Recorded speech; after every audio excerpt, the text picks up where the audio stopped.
Hello friends, ಎಲ್ಲರಿಗೂ ನಮಸ್ಕಾರ. ರೇಖಾ ಅಡುಗೆಗೆ ಸ್ವಾಗತ. ಬನ್ನಿ, ಇವತ್ತೊಂದು ಸ್ನ್ಯಾಕ್ಸ್ ರೆಸಿಪಿ ಮಾಡ್ತಾ ಇದ್ದೀನಿ, ಅದರಲ್ಲೂ ಅಲಸಂದೆ ಕಾಳು ವಡೆ.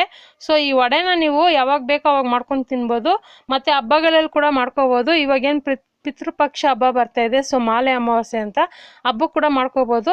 ಇದು ಮಾಡೋದು ಸುಲಭ. ಇದಕ್ಕೆ ಬೇಕಾಗೋ ಇಂಗ್ರೀಡಿಯೆಂಟ್ಸು ನೋಡಿ, ಸುಮಾರು 1 ಲೋಟ ಆಗೋಷ್ಟು ನಾನು ಅಲಸಂದೆ ಕಾಳನ್ನ ಮಿನಿಮಮ್ ಒಂದು 4 ರಿಂದ 5 ಅವರ್ ನೆನೆ ಹಾಕಿದ್ದೀನಿ.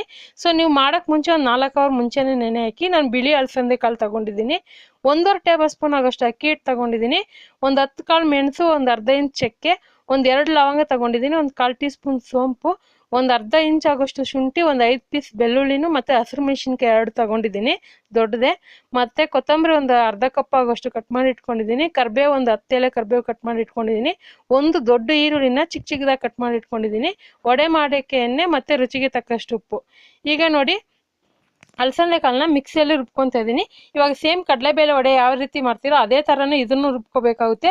ತೀರಾ ನುಣ್ಣಗೆ ರುಬ್ಕೋಬೇಕಂತೇನಿಲ್ಲ, ಸ್ವಲ್ಪ ತರ್ತರಿಯಾಗಿ ರುಬ್ಕೋಬೇಕು. ಈಗ ಇದಕ್ಕೆ ಈ ಬೆಳ್ಳುಳ್ಳಿ, ಶುಂಠಿ, ಸೋಂಕಾಳು, ಚಕ್ಕೆ, ಲವಂಗ, ಹಸಿಮೆಣಸಿನ್ಕಾಯಿ ಮತ್ತು ಉಪ್ಪು ಹಾಕ್ಕೊತಾ ಇದ್ದೀನಿ. ಕೆಲವರು ಸೋಂಪು ಇಷ್ಟಪಡಲ್ಲ, ಅಂಥವ್ರು ಜೀರಿಗೆ ಕೂಡ ಹಾಕೋಬೋದು. ಸೋಂಪು ಹಾಕಿದ್ರೆ ವಡೆಗೆ ಒಳ್ಳೆ ಟೇಸ್ಟ್ ಕೊಡುತ್ತೆ, ತಿಂದ್ರೇನು ಗ್ಯಾಸ್ಟ್ರಿಕ್ ಆಗಲ್ಲ, ಚೆನ್ನಾಗಿ ಜೀರ್ಣ ಆಗುತ್ತೆ.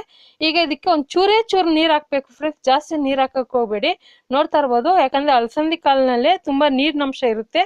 ಅದಕ್ಕೋಸ್ಕರ ನೀವು ನೀರು ಕಡಿಮೆ ಹಾಕ್ಕೊಂಡು ಸೇಮ್ ಕಡಲೆಬೇಳೆ ವಡೆ ಹೆಂಗೆ ರುಬ್ಕೊತೀರೋ ಅದೇ ಥರ ರುಬ್ಕೊಳ್ಳಿ.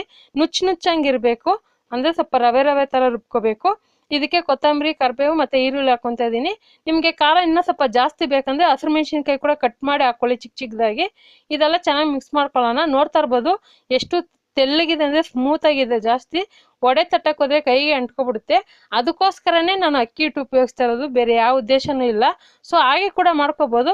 ಮತ್ತು ಇದನ್ನು ರುಬ್ಬಿದ ಮೇಲೆ ನೀವು ತುಂಬ ಹೊತ್ತು ಇಡಬಾರ್ದು, ಮಿನಿಮಮ್ ಒಂದು 1/4 ಗಂಟೆ ಇದ್ದರೆ ಸಾಕು. ಜಾಸ್ತಿ ಹೊತ್ತು ಇದನ್ನು ಎತ್ತಿಟ್ಟು ಕೂಡ ಮಾಡೋಕ್ಕಾಗಲ್ಲ, ಅವಾಗೆ ರುಬ್ಬಿ ಅವಾಗೆ ಮಾಡಬೇಕು. ಸೊ ನೀವು ರುಬ್ಬಕ್ಕೆ ಮುಂಚೆನೇ ಸ್ಟವ್ ಮೇಲೆ ಎಣ್ಣೆ ಕೂಡ ಕಾಯಕ್ಕೆ ಇಟ್ಕೋಬೋದು. ಸೊ ಇದಕ್ಕೆ ಉಪ್ಪು ಖಾರ ನೋಡ್ಕೊಳ್ಳಿ, ಇನ್ನೂ ಸ್ವಲ್ಪ ಉಪ್ಪು ಹಾಕ್ಕೊಳ್ಳಿ. ನಾನು ಅಕ್ಕಿ ಹಿಟ್ಟು ಹಾಕ್ಕೊಂಡಿದ್ದೀನಿ, ಇನ್ನೂ ಸ್ವಲ್ಪ ಬೇಕಂದರೆ ಅಕ್ಕಿ ಹಿಟ್ಟು ಕೂಡ ಹಾಕೋಬೋದು. ಅಕಸ್ಮಾತ್ ಅಕ್ಕಿ ಹಿಟ್ಟು ಇಲ್ಲ ಅಂದರೆ ಒಂದೇ 1 ಟೇಬಲ್ ಸ್ಪೂನ್ ಕಡಲೆ ಹಿಟ್ಟು ಹಾಕ್ಕೊಳ್ಳಿ. ಈಗ ನೋಡಿ, ನಾನು ಒಂದು ವಿಳೆದೆಲೆ ತಗೊಂಡಿದ್ದೀನಿ. ಸೊ ಕೈಯಲ್ಲಿ ತಟ್ಟೋದಕ್ಕಿಂತ ಎಲೆಯಲ್ಲಿ ತಟ್ಟಿದ್ರೆ ಒಳ್ಳೆ ಶೇಪ್ ಬರುತ್ತೆ. ಅದಕ್ಕೋಸ್ಕರ ನೆನಪಿರ್ಲಿ, ತೀರಾ ತರ್ತರಿಯಾಗಿ ದಪ್ಪಾಗಿ ರುಬ್ಬಕ್ಕೆ ಹೋಗ್ಬೇಡಿ, ಸ್ವಲ್ಪ ರವೆ ಟೈಪ್ ರುಬ್ಕೊಳ್ಳಿ.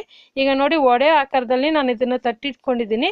ನೀವು ಇವಾಗ ಎಣ್ಣೆ ಕೂಡ ಇಟ್ಟಿದ್ದೀನಿ ಕಾಯೋಕ್ಕೆ. ಸೊ ಎಣ್ಣೆ ಮೀಡಿಯಮ್ ಫ್ಲೇಮಲ್ಲಿ ಇರಲಿ, ನಿಧಾನಕ್ಕೆ ಎಣ್ಣೆ ಹತ್ರ ನೋಡಿ ಹಾಕ್ಕೊಳ್ಳಿ, ಯಾಕಂದರೆ ಎಣ್ಣೆ ಎಗರೋ ಚಾನ್ಸಸ್ ಇರುತ್ತೆ. ಸೊ ಅದಕ್ಕೆ ನಿಧಾನಕ್ಕೆ ನೋಡಿ ಮಾಡ್ಕೊಳ್ಳಿ. ನೋಡಿ, ಇದೇ ಥರ ನಾನು ತಟ್ಟಿ ಹಾಕ್ಕೊತಾ ಇದ್ದೀನಿ, ಒಳ್ಳೆ ಶೇಪ್ ಬರುತ್ತೆ. ಈ ವಡೆನ ನೀವು ಯಾವಾಗ ಬೇಕೋ ಅವಾಗ ಮಾಡ್ಕೊಂಡು ತಿನ್ಬೋದು. ಮಕ್ಕಳಿಗೆ ಸಂಜೆ ಹೊತ್ತು ಸ್ಕೂಲಿಂದ ಬಂದಾಗ ಮಾಡ್ಕೊಡ್ಬೋದು. ಒಂದು ಹೆಲ್ತಿ ರೆಸಿಪಿನೇ ಅಂತ ಹೇಳ್ಬೋದು. ಅಲಸಂದೆ ಕಾಳು ಅಂದರೆ ಸ್ವಲ್ಪ ದೇಹಕ್ಕೆ ತಂಪು ಇದು. ಸೊ ಅಲಸಂದೆ ಕಾಳು ಯಾವಾಗೂ ಎನಿ ಟೈಮ್ ಸಿಗುತ್ತೆ. ಬಿಳಿ ಅಲಸಂದೆ ಕಾಲಲ್ಲ, ಇದರಲ್ಲಿ ಕೆಂಪು ಅಲಸಂದೆ ಕಾಳು ಬರುತ್ತಲ್ಲ, ಅದ್ರಲ್ಲಿ ಕೂಡ ಮಾಡ್ಕೋಬೋದು ನೀವು. ಸೊ ಇದ್ರಲ್ಲಿ ಸ್ವಲ್ಪ ಎಣ್ಣೆ ಕಡಿಮೆ ಇಳುತ್ತೆ, ಕೆಂಪಿಗೆ ಬರುತ್ತಲ್ಲ ಅಲಸಂದೆ ಕಾಳು, ಅದ್ರಲ್ಲಿ ಸ್ವಲ್ಪ ಎಣ್ಣೆ ಜಾಸ್ತಿ ಇಳುತ್ತೆ. ಸೊ ಇಂಥದ್ರಲ್ಲಿ ಕೂಡ ಮಾಡ್ಕೋಬೋದು. ನಾನು ಸ್ವಲ್ಪ ದಪ್ಪಗೆ ಹಾಕ್ಕೊತಾ ಇದ್ದೀನಿ, ಯಾಕಂದರೆ ಒಳಗಡೆ ಸಾಫ್ಟಾಗಿ ಮೇಲೆ ಕ್ರಿಸ್ಪಿಯಾಗಿರುತ್ತೆ. ಮಿನಿಮಮ್ ಇದನ್ನು ಏನಿಲ್ಲ ಅಂದ್ರೆ ಒಂದು 10 ನಿಮಿಷ ನಿಧಾನಕ್ಕೆ ಕಡಿಮೆ ಊರಿನಲ್ಲಿ ಬೇಯಿಸಬೇಕಾಗುತ್ತೆ. ಫುಲ್ಲು ಗೋಲ್ಡನ್ ಕಲರ್ ಬರೋವರೆಗೂ ಫ್ರೈ ಮಾಡ್ಕೊಳ್ಳಿ. ಮತ್ತು ಇದನ್ನು ನೀವು ಟೀ ಕಾಫಿ ಜೊತೆಗೆ ಮಾಡ್ಕೋಬೋದು. ಬೆಳಗ್ಗೆ ನಾಷ್ಟಕ್ಕೆ ಕೂಡ ಮಾಡ್ಕೋಬೋದು. ನೀವು ಸಂಡೇ ಶನಿವಾರ ಭಾನುವಾರ ಏನಾದರೂ ಮನೇಲಿದ್ದಾಗ ಬೆಳಗ್ಗೆ ನಾಷ್ಟಕ್ಕೆ ಚಟ್ನಿ ಜೊತೆಗಂತೂ ಸೂಪರಾಗಿರುತ್ತೆ. ಒಂದು 2 ಇಲ್ಲ 3 ವಡೆ ತಿಂದರೆ ಹೊಟ್ಟೆ ತುಂಬ ಹೋಗುತ್ತೆ, ಅಷ್ಟು ಚೆನ್ನಾಗಿರುತ್ತೆ. ಮತ್ತು ಸೋಡಾ ಗಿಡ ಏನೂ ಬೇಕಾಗಿಲ್ಲ ಇದಕ್ಕೆ. ಸೊ ನೆನಪಿರಲಿ ಫ್ರೆಂಡ್ಸ್, ಇದನ್ನು ಸ್ವಲ್ಪ ಚೆನ್ನಾಗಿ ಕಲರ್ ಬರೋವರೆಗೂ ಫ್ರೈ ಮಾಡ್ಕೊಳ್ಳಿ. ಸೊ ಅದರಲ್ಲೂ ಹಬ್ಬದಲ್ಲಿ ಮಾಡಿಕೊಂಡ್ರೆ ಇನ್ನೂ ಸೂಪರಾಗಿರುತ್ತೆ, ಸ್ಪೆಷಲ್ ರೆಸಿಪಿಯಾಗಿ.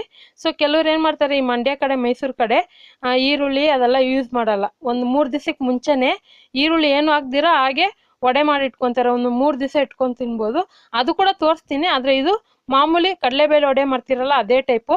ನೋಡೋದಲ್ಲ, ಇವತ್ತಿನ ರೆಸಿಪಿ ಇಷ್ಟೇ. ಎಷ್ಟು ಸಿಂಪಲ್ಲಾಗಿ ಬೇಗನೆ ಅಲಸಂದೆ ಕಾಳು ವಡೆ ಮಾಡೋದಂತ ಗೊತ್ತಾಯ್ತಲ್ಲ.